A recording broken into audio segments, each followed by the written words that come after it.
Sveiki visi, šiandien pakalbėsime apie žaidimą, kuris vadinasi Cat Physics.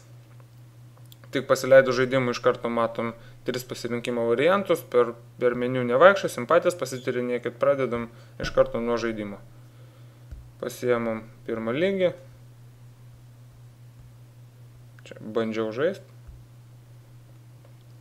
Visas yra tikslas nuo vieno katino kamuoliuką nurident kitam katinui.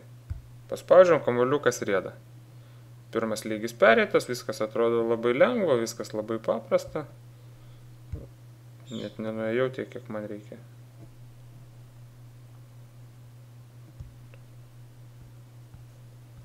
Tada paskrolinsiu, aš jums parodysiu kitą vietą.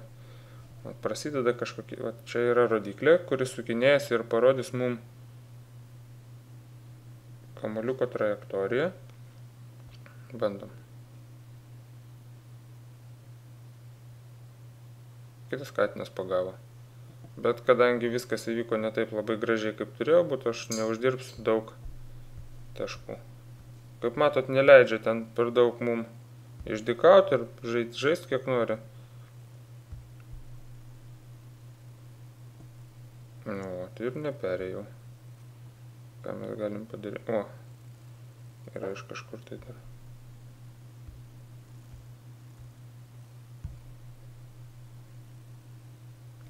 Kaip matot, lygiai sudėtingėja, ne viskas taip paprasta, kaip gali atrodyti iš pirmo žvilgsnio. Gal tiesiog aš čia esu kvailas per daug ir nesuprantu, kaip šitą žaidimą žaisti. Aš per daug laiko jame nepraleidau. Nežinau, kažkaip manęs jisai neužkabino, bet žaidimas dažnai būna topuose.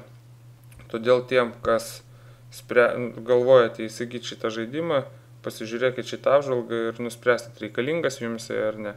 Žaidimas, aš manau, turėtų atimti pakankamai nemažai laiko, nes, jisai iš tikrųjų įtraukiantis, bet, nežinau, manęs nekabina kažkaip tokie žaidimai, kur reikia čia kažką tai tokio nesąmonės kažkokias daryti. Todėl per daug neužstriksiu šitame žaidime. Kaip ir sakiau, jeigu jūs galvojate, kad šitas žaidimas jums patiks, prašau siųskitės, maždaug matėt, kaip viskas veikia.